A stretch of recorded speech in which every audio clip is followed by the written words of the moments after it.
माँ शक्ति। कैसे हो भक्तों? आज काफ़ी टाइम बाद अपने घर लौटे हैं।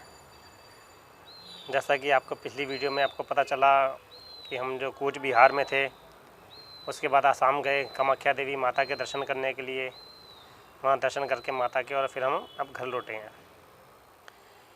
हमने पहले वीडियो डाली थी तो कुछ लोगों ने हमसे पूछा था, गुरुजी आपने जो वीडियो डाली है कि आपने सच में मशान को देखा है, या आप भी किसी सुनी सुनाई बातों पे आ गए और आपने ऐसी वीडियो बना के डाल दी, या आपके कोई चेले ने आपको कुछ बताया हो और आपने उसकी बात मान के डाल दी। देखो, पहले तो हम भक्तों आपको ये बता दें कि हम जो भी वीडियो डालते हैं वो सिर्फ सच के आधार पे डालते हैं।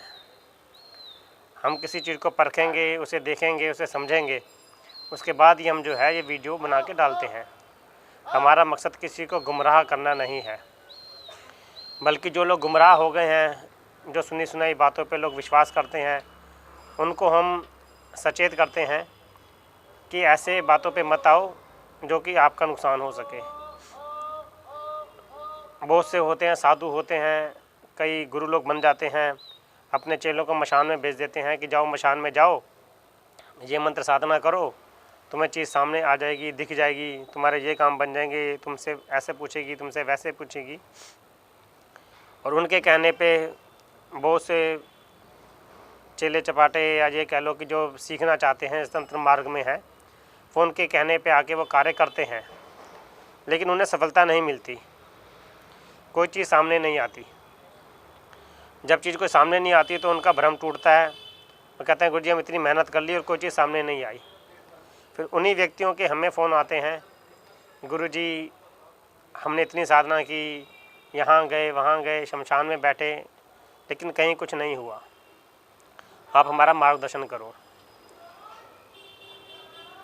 तो इसीलिए हम ये कहते हैं कि हमने जो देखा है हम आपको उस बारे में बताते हैं, जिससे कि सभी लोगों को ये जानकारी मिले कि शमशान में वाकई में ही कोई चीज़ आती है क्या, या सामने खड़ी होती है क्या। हाल ही का हम एक बात बताते हैं। लास्ट टाइम हम कूच बिहार में गए थे। यहाँ पे हमारा प्रोग्राम बना कि हम जो है शमशान में जाएंगे और जो उनके पास जो मशान रखा है उन्हें जगाएंगे। हम गए मशान में, वहाँ जाके हमने जो भी मिट्टी के 2 ढक्कन ले गए थे, मिट्टी के 2 कुल्हड़ ले गए थे जिनमें चाय पीते हैं, वो बर्तन ले गए थे। 2 बर्तनों में हमने जो है शराब डाली कुल्हड़ के अंदर, और 2 बर्तनों में हमने जो प्लेटें थी उसमें मिट्टी की प्लेटों में हमने जो है उसमें मिठाई रखी, फल रखे, ये खाने पीने का हमने उसमें सामान रखा। उसके बाद जो भी मशान था उसके नाम से सिगरेट जला के दी उसको हमने, उसको पान सुपारी दी हमने, पान के पत्ते पे सुपारी रख के पान का बीड़ा तैयार करके वो रखा वहाँ। उसके बाद ये सामान रखने के बाद वहाँ से करीबन 20 फुट की दूरी पे जो है हम आ गए। वहाँ हमने आगे एक लाल कपड़े का पर्दा लगाया और पर्दा लगा के उसके पीछे हम बैठ गए।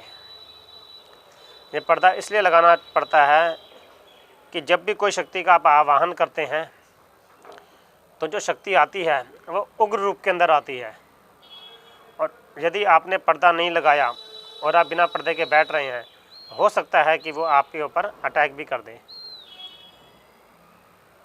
आपने देखा होगा कि बहुत से कई लोगों पे सवारी आती है तो उनका शरीर जो है बहुत तेज़ी से हिलता है। हिलने के बाद कुछ टाइम बाद जाके वो शरीर जो है शांत होकर बैठता है, फिर वो आपके सवालों के बातों का जवाब देता है। इसी तरीके से जब भी मशान में कोई चीज़ आती है वो उग्र रूप के अंदर आती है, क्योंकि मंत्रों के द्वारा आप किसी शक्ति को खींच के ला रहे हो अपने पास। जब किसी को शक्ति को आप अपने पास खींच के लाओगे, अपने पास बुलाओगे, तो कोई भी शक्ति अपने स्थान से आपके पास आना नहीं चाहती। कोई बड़ी शक्ति जो है उसको खींच के आपके पास लाती है, और इसलिए वो जो भी शक्ति आती है, चाहे आपकी ही अपनी शक्ति क्यों ना हो, हमेशा वो उग्र रूप के अंदर ही आती है। उसके बाद उसे शांत किया जाता है, और शांत करने के बाद उससे फिर वार्तालाप किया जाता है। इसी तरीके से हमने अपने आगे पर्दा लगाया लाल कपड़े का, करीबन आपका 2 से 2.5 फुट ऊंचा था, जो कि हम उसको देख सकते थे कि हमारे आगे सामने में जो सामान पड़ा है वो उसको हमारा दिखाई दे सकता था। उसको पर्दा लगाने के बाद हमने जो भी उनका मशान था उसको हमने जागृत किया अपने मंत्रों के द्वारा। जो हमारे चेले थे उनके पास भी मंत्र है, उन्होंने भी आवाहन किया। उसका आवाहन करने के बाद सबसे पहले उसकी आवाज़ आई। जो वो आता है अपनी आवाज़ उसकी अलग होती है, उस आवाज़ में आई उसके, तो हमें महसूस हो गया कि वो चीज़ आ रही है, आ गई है। हमने पहले तो उसे बोला कि महाराज आप जो है आपके लिए भोजन लाए हैं, आप ये भोजन खाइए। आपके लिए पान सुपारी दी है, आपके लिए हमने भोजन दिया है, आपके लिए शराब दी है, आप इसको ग्रहण करो। तो उन्होंने वो पहले चीज़ ग्रहण करी। उसके बाद हमने बोला कि हे महाराज, हम आपको प्रकट रूप में देखना चाहते हैं, आप हमारे सामने आइए। हमारी आपको देखने की इच्छा है, आपके दर्शन की इच्छा है, कृपा करके हमारे सामने आने की कृपा करें। हमारा इतने कहने के बाद जो वहाँ पे जिस चीज़ को हमने बुलाया था, मशान को, वो सामने प्रकट हो गया छाया रूप के अंदर। जो मशान था छाया रूप के अंदर आया था। उसकी हाइट होगी करीब करीब 40 से 50 फुट। हाथ में उसके लंबा सा डंडा था, ऐसे लंबा सा डंडा था, ऐसे रख रखा था आगे। डंडे के पीछे गोल सा कुछ ऐसे बना हुआ था, जैसे आपने देखा होगा कि द्वारपाल के हाथ में होता है ना डंडा, गोल सा, इस हिसाब से डंडा बना हुआ था उसके हाथ में। हमने उसको देखा। उसके बाद हमने कहा कि महाराज आप क्या अपना आकार बढ़ा सकते हैं अपना और? तो उन्होंने उस बात का जवाब नहीं दिया। हमने कई बार बोला कि आप अपना आकार बढ़ाइए। जैसे कि लास्ट टाइम हमने डीएफ को देखा था, डीएफ को हमने आकार बढ़ाने के लिए कहा था तो उसने अपना आकार बढ़ाया था। हमने उनको आकार बढ़ाने के लिए बोला, लेकिन इन्होंने अपना कोई आकार नहीं बढ़ाया। लेकिन हमने इनको देखा, 20 फुट की दूरी से हमने इनको देखा, इनसे बात की। कुछ अपनी बातें जो कि हम इस वीडियो में शेयर नहीं करना चाहते, वो हमने उससे कुछ बातें की कि हम कोई काम कहेंगे तो वो करेगा, या हम कोई सामान मंगाने के लिए बोलें वो ला सकता है। तो उसने बुलाया कि यदि आप हमें शक्ति दोगे तो जो आप कहोगे हम वो काम करेंगे। इस तरीके से बात हुई उसके, और ज़्यादा समय ना लगाते हुए हमने वहाँ से विदा ली, क्योंकि अमावस्या का टाइम था। उसके साथ साथ और भी चीज़ें, बहुत सी चीज़ें आने लगी थी। और यदि सारी चीज़ें आ जाती हैं, क्योंकि हमने जब मशान जगाएंगे तो सारी चीज़ें आती हैं, और सारी चीज़ें आने के बाद क्या उनको संभालना मुश्किल हो जाता है। और इन सब चीज़ों के लिए हम इतना भोजन भी नहीं लेके गए थे जो हम बाकी सामान को हम वो जो चीज़ें जागृत होती हैं उनको हम दे सकें। इसलिए वहीं पे हमने उनको जाने का निवेदन किया कि हे मशान, आप जहाँ से आए हैं आप वहाँ से वापस जाइए। निवेदन करने के बाद फिर वहाँ से वो ओझल हो गए, और हमने भी अपना सारा सामान उठा के हम अपना वापस अपने घर आ गए। इस तरीके से ये बिल्कुल सच्ची घटना है जो कि हमने अपने सामने प्रकट करके चीज़ को देखा।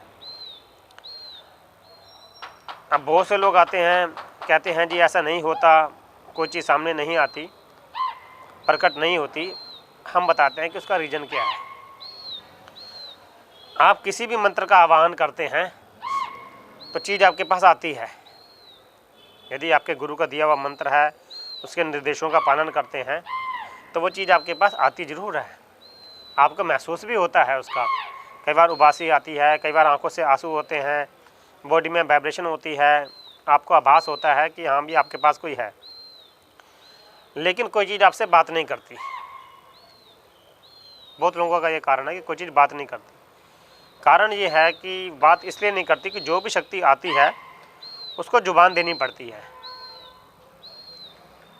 मंत्रों के द्वारा उसको जुबान देनी पड़ती है कि वो बोले, और मंत्रों के द्वारा ही उसको शक्ति देनी पड़ती है कि वो कोई चीज़ सामान उठा सके। जब मंत्रों के द्वारा इन शक्तियों को आवाज़ दी जाती है तभी वो शक्ति आपके आके आपसे बात करेगी। यदि आपने उसको आवाज़ नहीं दी है तो कोई भी शक्ति आके आपसे बात नहीं करेगी। यदि आपने किसी भी शक्ति को अपनी शक्ति के द्वारा वजन उठाने की क्षमता प्रदान नहीं की है तो कोई भी आके आपके पास आएगी ज़रूर, आपके सामने कोई हलचल नहीं होगी। और यदि आपने शक्ति दे दी है तो आएगी, सामान भी खाएगी, आसपास के कोई बर्तन है उसको भी हिलाएगी डुलाएगी। इसके अलावा कोई और भी प्रतिक्रिया करेगी जो कि आपको पूरी तरह से आभास हो जाता है कि यहाँ पे कोई चीज़ है। अब अगली वीडियो में हम आपको बताएंगे, वो तो ज़्यादा समय नहीं लेता क्योंकि लोग ज़्यादा लंबी वीडियो हो जाती है तो लोग सोचते हैं कि पता नहीं आगे क्या है। अगले की वीडियो में हम आपको बताएंगे कि किस तरीके से इसको उजागर किया जाता है और किस तरीके से इससे बात की जाती है, कैसे शक्तियों से बात की जाती है, कैसे मंत्रों के द्वारा उसको जागृत किया जाता है। जय मां शक्ति।